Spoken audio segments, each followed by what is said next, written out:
कालका माई, जी हाँ, माँ के बारे में किसने नहीं सुना। हर कोई माँ की लीलाएं, माँ के किस्से, माँ की कृपा, माँ के आशीर्वाद, इन सब की चर्चा करता है।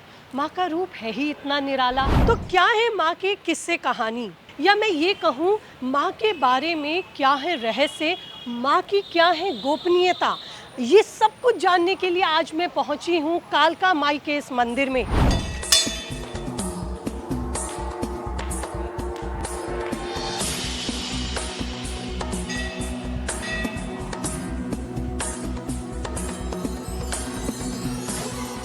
और चलिए अब हम आगे बढ़ते हैं। ये मंदिर के ही अलग अलग पड़ाव हैं जहां हम दर्शन करते हुए जा रहे हैं। और हमारा जो असल पड़ाव है या जहां हमें पहुंचना है वो है माँ कालका माई।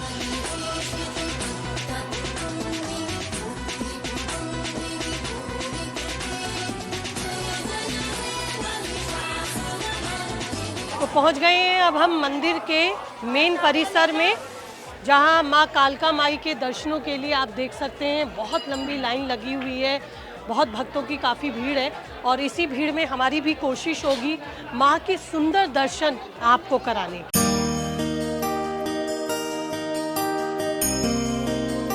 माँ दुर्गा या आदि शक्ति हिंदुओं की प्रमुख देवी मानी जाती हैं, जिन्हें हम माता, नव दुर्गा, देवी, शक्ति, भगवती, जगदम्बा आदि अनेक नामों से बुलाते हैं।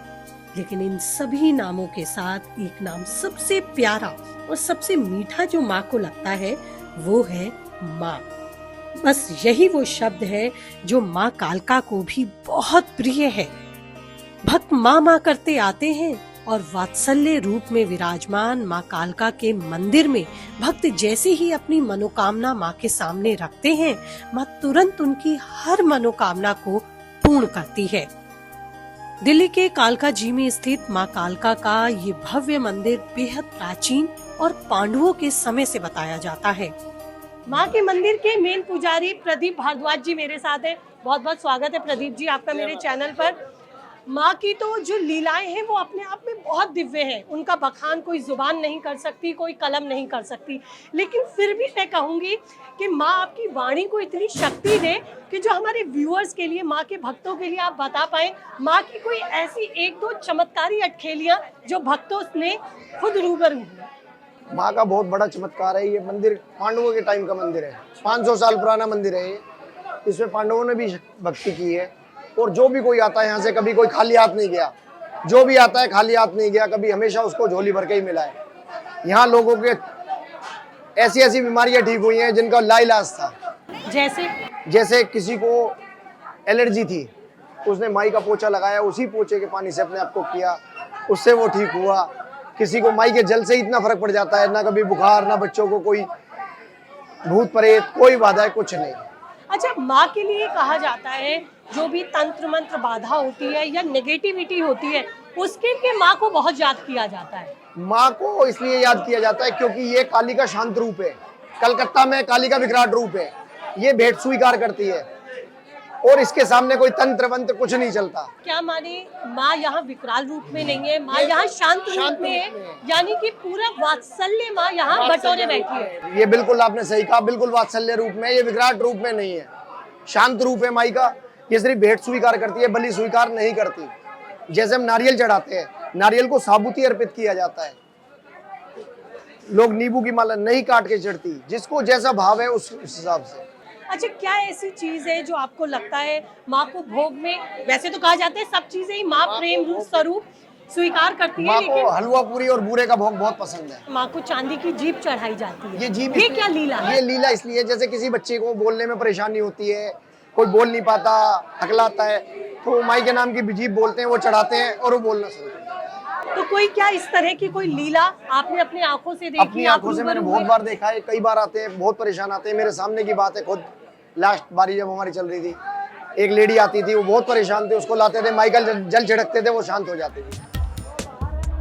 देखिए, अब ये वो जगह है जहाँ ये माना जाता है कि जिन लोगों पे तंत्र मंत्र हैं या किसी भी तरह की भूत बाधा है, उनके हवन यहाँ किए जाते हैं और उन्हें भूत बाधा से मुक्ति दिलाई जाती है।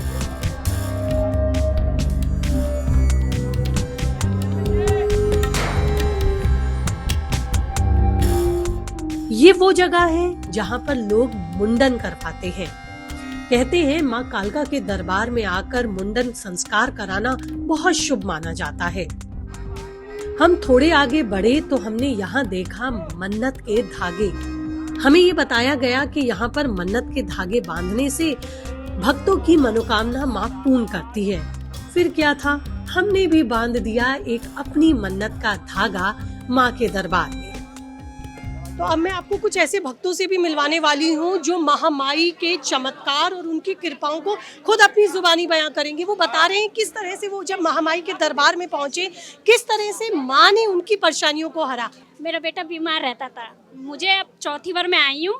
बस मैंने माता से अर्जी लगाई, मेरी माता रानी मेरे बेटे को ठीक कर दो, मेरे पे तब भी बनेगा, मैं तभी भी आऊँगी। तो मेरा बेटा ठीक होने लगा।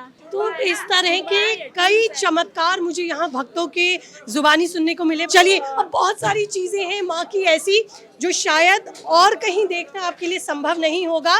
खुद पंडित जी हमें लेके चल रहे हैं माँ की खूबसूरत सी सेज दिखाने, जहाँ माँ रात को करती है विश्राम।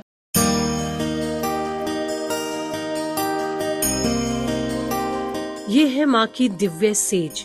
बताया जाता है कि इस सेज पर रात को माँ को विश्राम कराया जाता है। इस सेज को फूलों से सजाया जाता है। आपका दिन भर माँ के साथ गुजरता है, किस तरह से माँ का रूटीन रहता है या किस तरह से आप लोग सेवा में रहते हैं माँ की? माई का दिनचर्या शुरू होती है सुबह 3:45 बजे से। हमारे पुजारी उठते हैं, पहले माई की सेज लगती है जो रात को, उसको उठाते हैं, मंदिर को सफाई करते हैं। 3:45 बजे मंदिर खुलता है भक्तों के दर्शन के लिए। 4:30 बजे गणेश पूजन के लिए बंद होता है, 1.5 घंटे बंद रहता है माई के श्रृंगार, स्नान और आरती के लिए। उसके बाद कंटिन्यू भक्तों के दर्शन के लिए खुला रहता है। 11:30 बजे माई का भोग लगता है, जो कहते हैं ना, हम बोलते हैं लंच, वो माई का भोग। उसके बाद फिर आधे घंटे बंद होने के बाद भक्तों के लिए खुल जाता है।